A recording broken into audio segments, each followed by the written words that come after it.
Not many victory Slim Jims this year. It's fair to say. We're going to dig into why and what we should be excited about over the next couple of weeks. Marlins with Brendan Tobin. You are Locked On Marlins, your daily podcast on the Miami Marlins. Part of the Locked On Podcast Network, your team every day.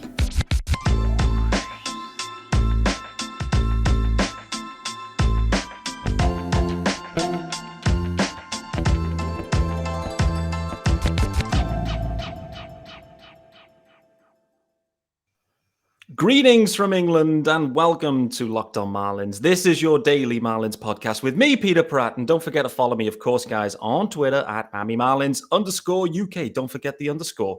And as well, no TikToks, no Instas, but you can subscribe to the pod wherever you get them. They're free and there's 5 episodes a week, or subscribe to the YouTube channel. If you are watching, hello, you can see us and you can see I have a guest. Brendan Tobin's in the house. Brendan, how we doing?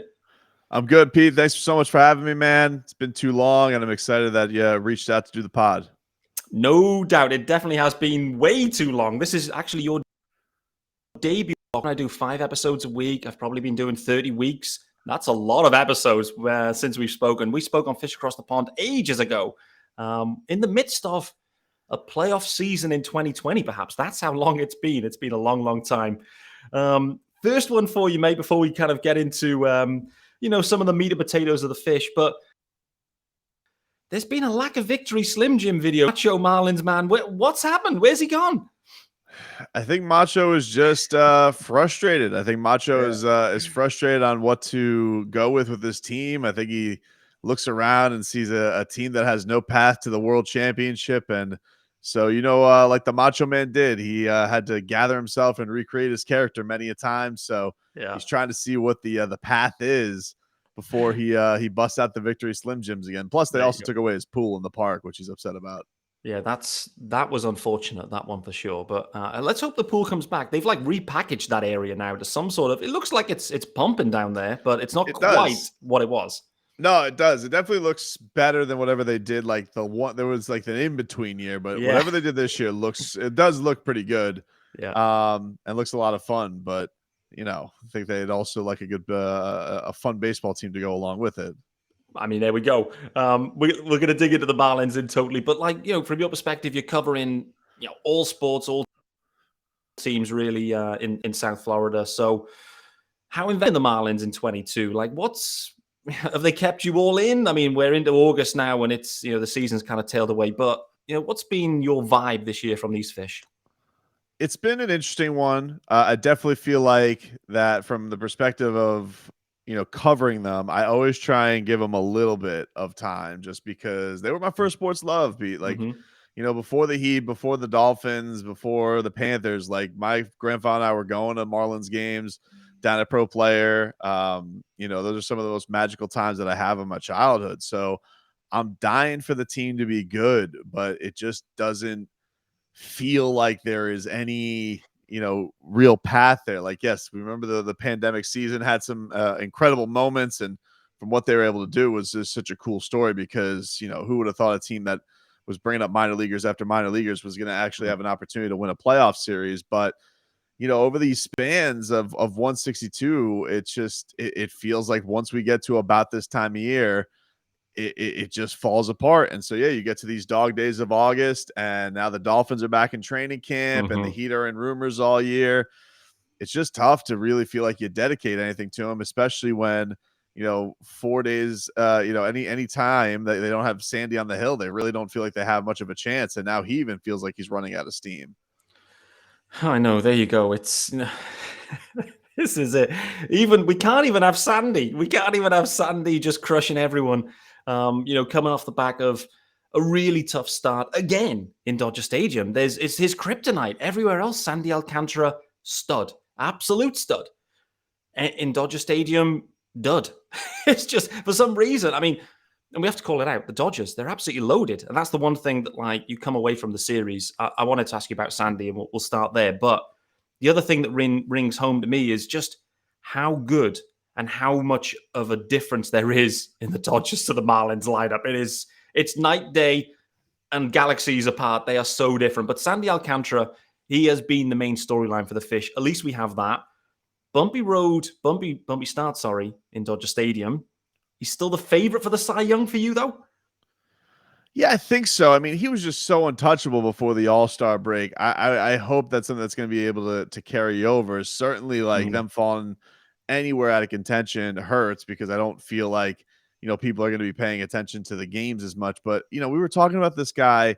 You see some of the numbers that have been up there with Dontrell's near Cy Young season, Jose Fernandez. Like he really put himself up there with some legendary seasons in club history, and it's tough for a guy like him because it just feels like the support's not there. They can't score any runs. No. And I can understand like a guy who felt like he was very much holding the team above his shoulders by himself, and he can only do it every day that he is out there pitching. Is every once in a while you're going to throw in a stinker, and then it just feels like, all right, well, when is he pitching again? Because then you have to go through the rotation one more time, and that's I think where it's at right now. It just feels like nothing gives you the hope. They can't score runs. I mean, what I mean, the run that they've gone on with, four or less runs is unbelievable. I mean, 20 minutes, it's insane. You would think by accident you could trip into 5 runs in baseball over a span of 20 plus games, and they can't do it,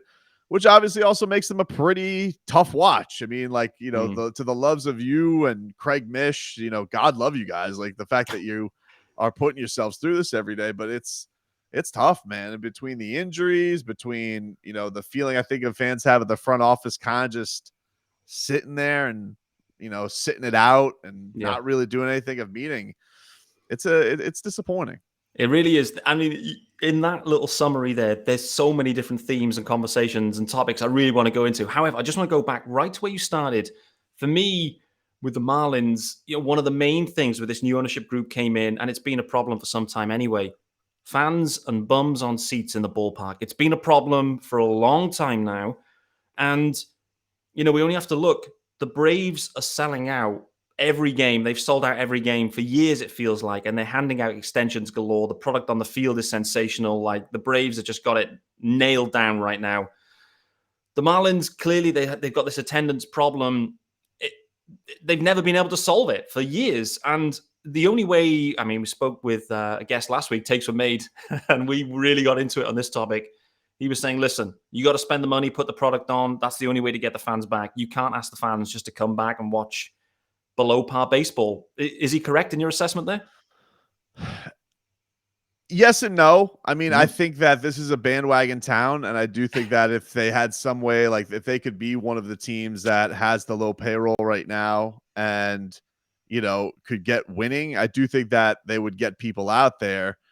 The thing with the Marlins history that's been, tough to gauge is they've never kept consistent winning together. No. Never. Like they gave it kind of a half-ass try after 03 where it was like, all right, we'll break it up a little bit. We're not going to keep Pudge. We're not going to keep Derek Lee, but we kept a lot of it together. And then they went and got Carlos Delgado on some Fugazi deal where they paid him $4 million. And that was probably like the real one time you're like, all right, they really bought into contention, and they almost, it was a good season, but they just didn't make the postseason, but then they all tore it all down. And, they got everybody kind of knows the storylines. I think that, and then it kind of got cyclical back to where we got to Jose and Yelich and Ozuna, who's having himself an interesting couple of years. He really is. But it's tough. It's tough to know if it could ever really matter down here. I do think that one of the experiments that I could kind of give to your audience is we are seeing now in this town that the Florida Panthers, who have very much had a lot of the problems the Marlins have, bad ownership, no real direction, constantly changing coaches, constantly changing GMs, they have really put together like 4 to 5 sustainable years of winning. And I really feel like that's one of is turning into a really, really great atmosphere. We've seen hockey in this state work with Tampa Bay. I think it's really starting to grow down here in South Florida. If hockey can work, I see no reason why baseball can't work. But whether you're going to spend the money or whether you're going to do it through farm system, it hasn't worked, and they haven't put anything to consistent together. And so you do have to show the fans the baby a little bit before they're going to go there and invest in the child. And they haven't. Like it's It's just if it's not one thing, it's another. And so people have heard every which excuse, whether it be we're not spending or they're just counting the days before Sandy is dealt or all that type of stuff. There's too many scars here. So they need to put together probably, I would say, 3 winning seasons before you could really expect people to consistently go to that ballpark at a reasonable rate. Yeah, you make a great point. I think it is the consistent winning or playing above average baseball, above a 500 ball, just being in the mix, being in the hunt, having a fun team to watch. You mentioned there about in 2003 and, going after that, they pretty much run it back, kept most guys around, etc. Heading into 2023, this is a really interesting conundrum for the Fish, in my opinion, because pretty much all of the offensive dudes, apart from Jesus Aguilar, well, you could even include Jesus Aguilar, everyone is potentially under control for 2023. This offense has been historically bad. I am very intrigued to see how much of this offense the Marlins truly run back to 2023. Like, do they fully believe in this team? Are they just going to look at it and go, it was injuries. Injuries took us down. Jazz went down. Soler went down. Birdie went down. And that was us cooked. Is that really in their minds? Or are they going to try and turn this roster over now? Where's your head at with this one, kind of, roster construction-wise into 23? I mean, I'm with you. Like, I think it's like this has been a historically bad offense. And I think if you told me that it was only Jazz coming back next year and they try to completely revamp the entire lineup, I would be for it because I would be. And that pains me because there's some people that I do love on this team. I think Miguel Rojas has been a class act and he has been given the impossible task of like having to put up the good face for this franchise, which has not had a lot of good things to put out there for. But like, yeah, the Aguilar, even Garrett Cooper and Brian Anderson and this whole core that's kind of been together, kind of done with it, man. I feel like, because I don't really believe it's a contending lineup. I think that they have some nice pieces. I don't really feel like outside of Jazz, who I think is a star, even though, the health thing has definitely been a concern. I think when we know he's out there, he's electric. I think he is a guy who could definitely put asses in seats. But I just feel like the whole veteran core that has been here, they've had their turn. Soler, Avi Garcia, they're probably guys that are going to be tough to get rid of because they haven't impressed this year, whether it be through health or performance. So maybe you'll run it back and give it one more shot. But I think people even had their critiques of those deals when they came on in. So if you told me that everybody was on the table to be replaced next year outside of Chisholm, I would not be against it because what are we talking about, man? They can't put up more than 4 runs in a game. And how are you supposed to have a viable chance to win with that? And again, going back to entertainment, how are we supposed to entertain the fan base? Nobody can hit home runs or dingers, as you say. Like, it's like, what are we supposed to do? We're just supposed to keep running out the same guys who are, in their 30s and hope that it's going to be the season they catch fire. It doesn't sound like a recipe for success. I don't think anyway. Like, I think how you've summarized that again is exactly in line with my thinking, where this core, these, they were the 2020 core in many ways that, were part of this Cinderella story. 2021 was a down year again. It didn't happen. 2022 is going to be the same. Maybe to move on from this core and get younger. I think like this team feels like it's got older, very old, very quickly. And maybe Donnie was kind of pointing that out a few weeks back when, it was a pretty lively presser, I think, from Donnie at that point, kind of calling out, saying we've got a ton of the same guy. No one's got any wheels. He was kind of calling out that this roster, this team, it wasn't quite put together nicely. I don't know. But as you head over to the next, 5-6 weeks worth of games, a lot of prospects coming up now. So everyone's, the kids are getting a chance, mainly linked to injuries, but equally it's time to have a look at some of these dudes. Are there anyone in particular that you're kind of closely tracking in terms of the offensive dudes, or maybe not? Not really. Like, I mean, I think I was like everybody. I was excited to see what Blade could do. Yeah. And I tell you what, listen, his family's got a fan for me for life for flipping off Philly fans. I love that. No doubt. That's going to go down in lore. But, yeah, I mean, he was one of their high draft picks. And that was, that kind of reminds me of like the Beinfest Hill days early on where they were just struggling on hitting on top guys. Now, some of it's been bad luck. Max Meyer blowing out his arm. What are you supposed to do about that? Sixto Sanchez not pitching in 2 years. like, what are we supposed to do? Like, there has been, I'm not saying the injury excuse or reasons isn't warranted. I get it. Like, you have all these plans and you give up cornerstones like Real Muto and you think, oh, we got this, but we got this bona fide ace that's going to come here. And he just, either physically isn't into it or just can't get healthy or whatever.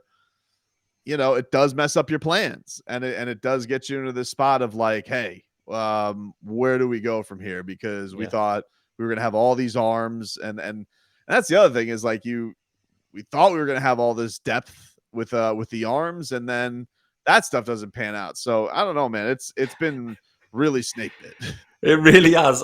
And you're right, though. This is the thing. When you go down a pitching heavy, and I'm not against this strategy because the Marlins clearly can develop pitching. They've shown that they have an ability, a capability to develop major league pitchers at a high level, which is great. And there was supposedly going to be a surplus, but the problem is with pitching, the injury risk is high as well. And so you end up with a lot of these guys that you're developing thinking, okay, can we move these guys? Can we use them to get some bats? Problem is, Max Meyer's down. Sixto's been down for 2 years. Braxton Garrett's just gone down the other day as well. Okay, he's not quite in that class, but you know what I'm saying?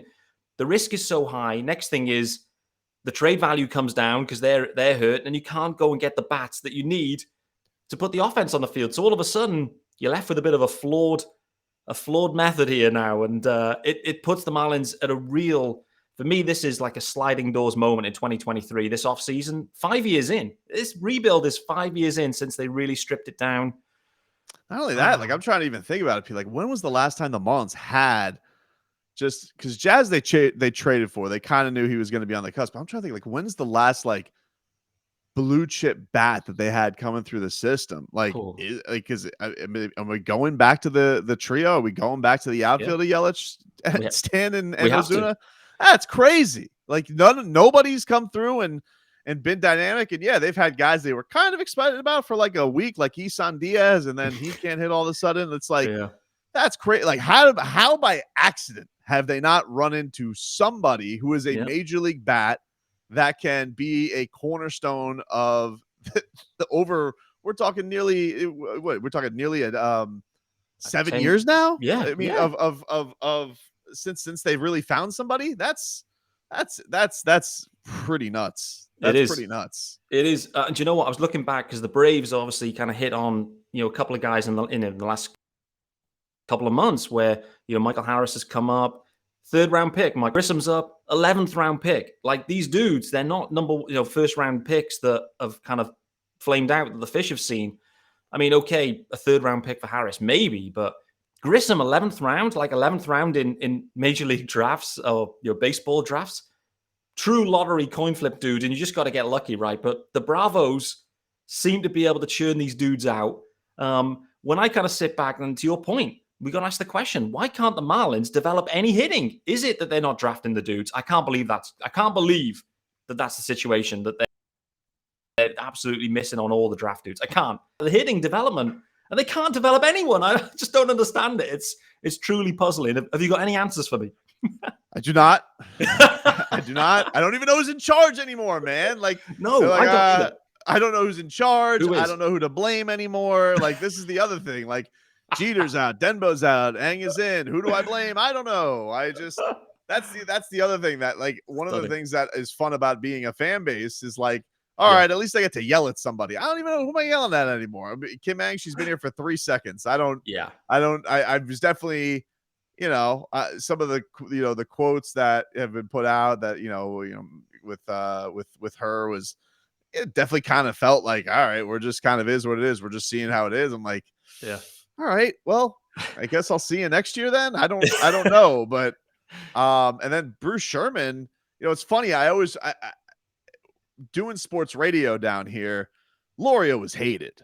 Rightfully so. Yeah. Rightfully so. I mean, I had we used to have the Marlins on our broadcast, and I remember doing games afterwards, and I had the program director come in, and he's like, listen, you got to go a little bit easier on Loria. They're not exactly thrilled hearing that after their games. But now, like, I can't remember the last time anybody's had it. Like, Jeter got some of it, because he definitely came in and had like the rough start with going to Monday Night Football instead of the GM meetings or any of that stuff. But even it was like it kind of like lost its lore. Like nobody cares about Bruce Sherman down here, so he kind of skates by, Yeah. and nobody really calls him out, like for him being cheap or for him not doing the deals that would matter, that would spend or maybe get people here. Like I genuinely don't think that if Bruce Sherman, like if he was just walking through a Publix down here getting a pub sub, nobody would get upset with him there. Whereas now, No. why a man of his wealth would be at Publix himself, I don't know. But I'm just Good saying, question. theoretically, if Loria was getting a pub sub down here, which is for your listeners in the UK, that's our genuine supermarket, and they sell these delicious subs, and you have to wait in line for them, but they're worth it. And I don't think anybody cares about Bruce Sherman. And I think that it's a good place for him to be because, okay, you have a major league team. Nobody's really mad at you. But that kind of like, I feel like as an owner, you would almost rather people be mad at you than nobody caring. And I just feel like that's where we're at right now. Yeah, I know. You have a very strong contingent on social media. I know of hardcore Marlins fans, but I don't think genuinely anybody is very outraged anymore. I feel like even the most hardcore fans is just like, I don't even know. Like, I don't even know how much more mad I can get. Like, I've been the most mad at this franchise. This just seems kind of like history repeating itself, and we're just kind of treading water. Yeah.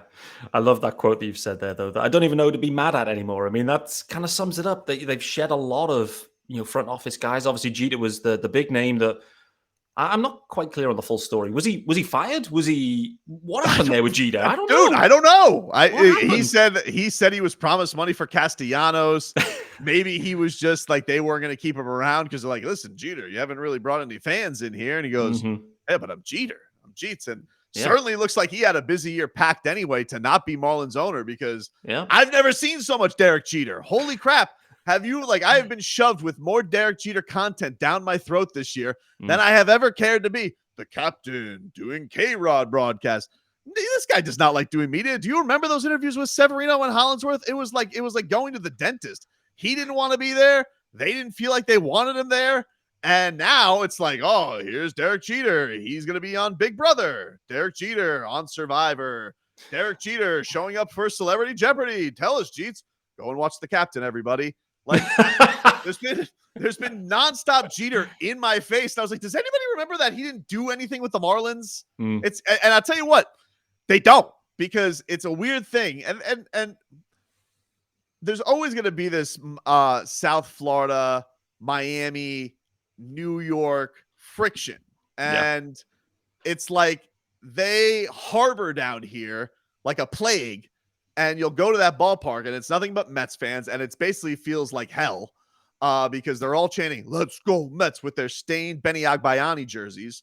And then the same thing would go for the Yankees. They're just not here as much. And so you have this icon who's down here that most of the city who are baseball fans probably loves because they're all Yankee fans. But the people who actually care about the Marlins, I don't care about Derek Jeter. Never have, never will. And this guy thought he was going to just come out here and he goes, but I'm Jeets. I can wow you guys. And now he's gone.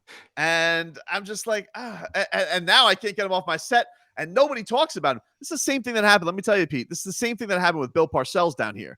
Bill Parcells came down here. He said he was going to save the Dolphins. He didn't. He instead was rats off a ship after 2 years, got his entire paycheck, and he's never called out on it. In fact, everyone's just like, here's New York Giants legend Bill Parcells. Here's New York Yankees legend Derek Jeter. Were they flaming failures in South Florida? Yes, they were, but we're not going to talk about it. Perfect summary. I love that rant on Derek Jeter, by the way. That was unplanned, but I'm glad we went down that topic then, because that certainly brought you to life, no doubt. I can feel your pain with Bill Parcells as well. Oh, sit there in that golf cart. He'd like watch practice in that golf cart, dude. He wouldn't do nothing. Exactly. You're just chilling, just burning the franchise. But yeah, Derek Jeter was an interesting exit. It was a surprising one, but like you said, he had a lot queued up this year anyway. So maybe that was at the heart of it. He was like, do you know what?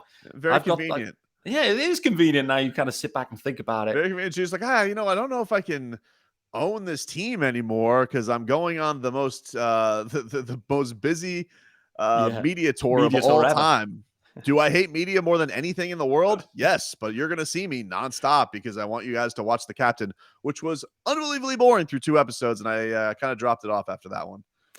I haven't seen any of it yet, but I don't think it's available in the UK, so I've got a problem there. I need to try and get it on ESPN Plus, but it's another subscription that I haven't got and don't really want to have. So I think you've summarized it well for me. I'll probably skip out on that one. I tell you what, they won't talk about in the captain, Pete. They won't talk about him stinking up the joint down here. I don't think they will, but good to see our man Craig Mish actually made an appearance on that episode. So I'm glad Craig. Yeah, Craig was on the final episode, I believe. He deserves to be. Nobody, listen. Craig is sitting here, and I feel his pain.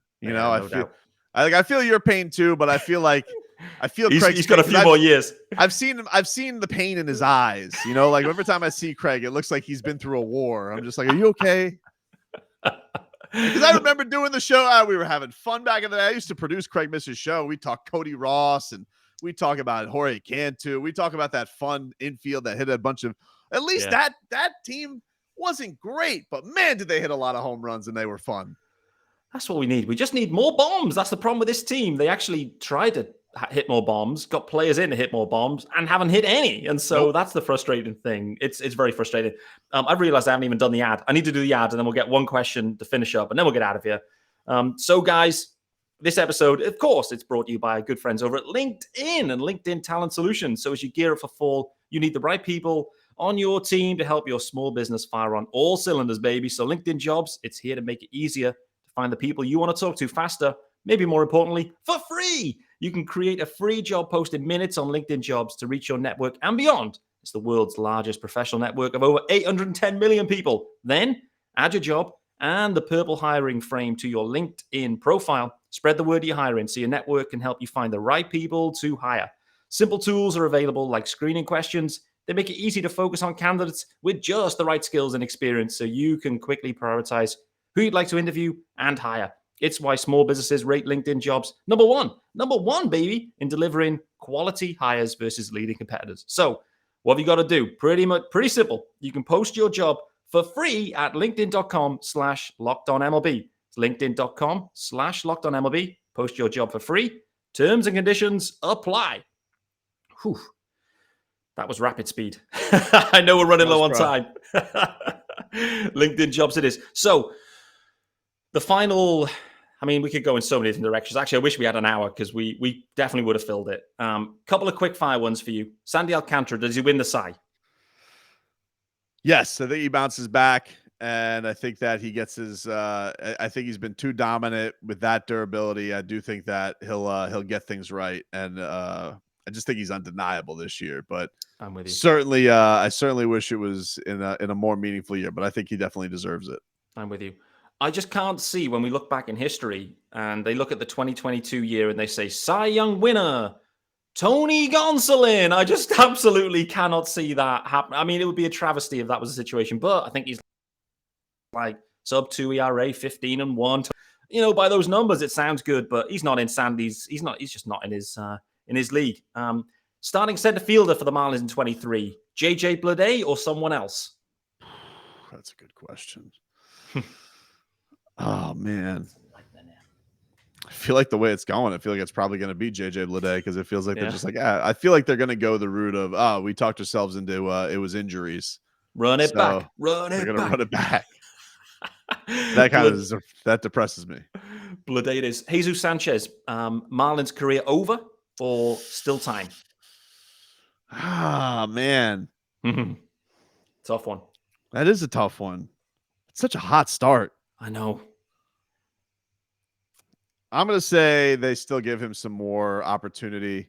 But I would say next year is probably his last shot. And I don't know if this is going to be like, I don't know if they give him a key role or if it's like Lewis Brinson where it's like, okay, we're just going to kind of make you work situationally. Yeah. You're right. He might get the Lewis Brinson treatment for sure. That could fit. Who plays or gets the most starts or at bats, depends how you want to look at it, at first base in 2023 for the Fish?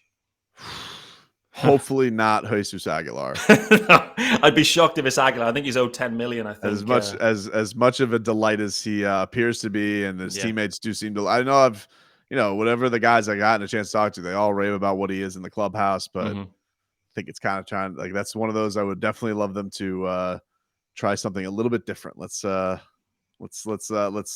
it up a little bit. It's time. Does Sixto Sanchez pitch for the Marlins in 2023? I'm going to go no. I don't know. I don't know why I should have faith that he is going to pitch. I hope that we get to see him pitch because, you would think are they really going to go a situation where they've traded, Realmuto, Yelich, Stanton, and Azuna, and genuinely the only guy that got out of it was Sandy. I mean, I guess they got Zach Gallen technically to flip, but to get nothing essentially for Realmuto also, man, that would be heartbreaking. Boy, it would. Final one, and we'll get out of here. Don Mattingly, manager in 2023 for the Marlins. No, I think that's over. Finally, I think that's over. And, that's another one where it's like Don Mattingly is such a sweet man. He is. And I heard Craig Mish's, I heard his soliloquy on respecting Don Mattingly and what a nice man he is to deal with. And I get you, but this is also something I'm not very used to as a Marlins fan. They went through managers like they went through Sox for years. And somehow what has seemed like the most inept era of Marlins baseball, he's kind of just gotten to stick around because he's a nice man and that's it. That's his qualifications. I wouldn't have minded somebody who's just got he's obviously a legendary name, but I can't tell you the last time I've played a Don Mattingly soundbite on my show. He's not very interesting. When people were like, wow, that was Don Mattingly fired up when he was talking about the big boys the other day. I was like, he was that's the most I get out of him. So no, I think that they're finally going to go in another direction. I think it's time. I think he knows it's time. Yeah. I think he gets the sense. I think it's probably why he's sparked a little bit more of I'm going to go down, swinging for lack of a better term. I'm going to take my shots here, but I think it's time. I think the whole organization, I think that they need to go into this year. They need a new face. I don't think, Kim seems like she is, out there as that, like Derek Jeter was. So maybe that's incumbent upon them making it the manager, like it was with Ozzie Guillen back in the day. Even though Ozzie wasn't great at his job, all right, they knew they had a guy. I think you're seeing around the league, Buck Showalter, doing what he's doing. And I know today's day and age, people are like, oh, you think the manager matters? What are you, a dummy? Maybe it doesn't, but I think that they are the person who speaks after every game. I'll give you an example with the Dolphins. The Dolphins right now with Mike McDaniel. I don't know if the guy can coach, but I'll tell you one thing: this fan base is fired up, and he puts a good face on it, and I think it's done wonders for the team. And genuinely, this has not been a franchise that has any reason for you to trust them because they haven't won a playoff game in 20 years. The Marlins have won a championship in the time that the Dolphins have won a playoff game. That's how long it's been since the Miami Dolphins have won. But Mike McDaniel comes up there with his quirkiness and his wackiness, and you know what? The fans seem to believe in it. So I do think that it would help if the Marlins had somebody who had a little more fire under their tuchus and maybe gave people a little bit more inspiration to tune in every day. I don't think Don Mattingly really does that. I think that is a really good point because one of the things about Donnie, and not to go off on another massive segue into Don Mattingly, and I believe, hold on a minute, I need to go back. You used the word, what was the word you used? Soliloquy. Yes. What a stunning word, by the way. That has never been used on Locked On Marlins, and it will maybe never be used again, but wow, stunning. However, Don Mattingly, what you hear from him is that he's that kind of mentality, he keeps things level and the players kind of enjoy that maybe. But the fan base, we need some fire. We need some passion at times. Like that gets the fan base going. Don's a bit too passive, let's say. Kim's a bit too passive. Everything's a bit passive. No one's there watching the games. The product on the field's boring as hell. What's the point of the Marlins? What's the point of the Marlins? The most mad they got this year was at Jazz Chisholm. Exactly. Look, clubhouse cancer, right? Jazz Chisholm. Yeah, that was the most mad this franchise got this year at anybody, their own player. I'm like, all right. Oh my days. This doesn't seem to make a whole lot of sense. It didn't. What was your take on that whole Jazz Chisholm? I don't know. He was wearing too much funky clothing or something. I don't know what was going on. I just think I hate all of that. I hated it when it was Jose back in the day, when people got mad at him because he, was too much flair, and Brian McCann is trying to teach him lessons of the game, and then Mike Redmond doesn't stick up for his own player. I hate that stuff. This game, everybody talks about it. You want it to appeal to a wider audience, a younger audience. Yeah. And he is that. He has got the it quality. And if that rubs people the wrong way, I'm sorry. There's nobody good enough on that team or has the clout on that team to tell him to take away his shine. He should go about it the way he should. And I kind of feel like, I don't have sources on this, but I think you're just reading, the things that are obvious. Like he knows that too, like that he is the dude on this team right now, and he should go about his business how he wants to go about his business because. And I would say very much for him, he's probably looking at the results since he's gone down and thinks to himself, you see, yeah, you see, you thought I wasn't that important, did you? There you go. Platoon player back in the day at the start of the year when they were sitting them against lefties. And I remember him going bananas in San Francisco in an opening weekend. And he'd hit a home run and then was sat the next day because the lefty was up. He lost his mind. But look at it, man. Like we talk about fire. Like who are the guys who we know have that on this team? Sandy, don't take him out of a game. He'll freak out.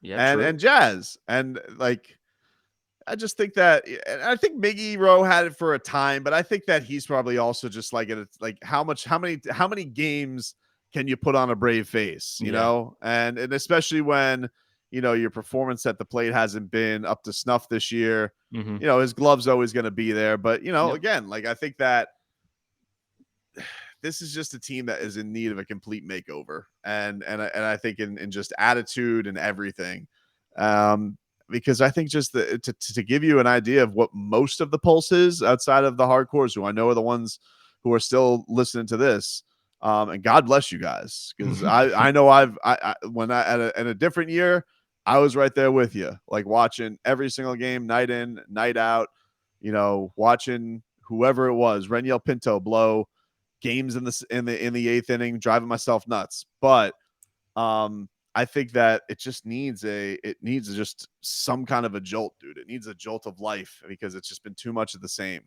It has. I think that's probably the best way to end this episode. We're right on time anyway, but it needs a jolt of life.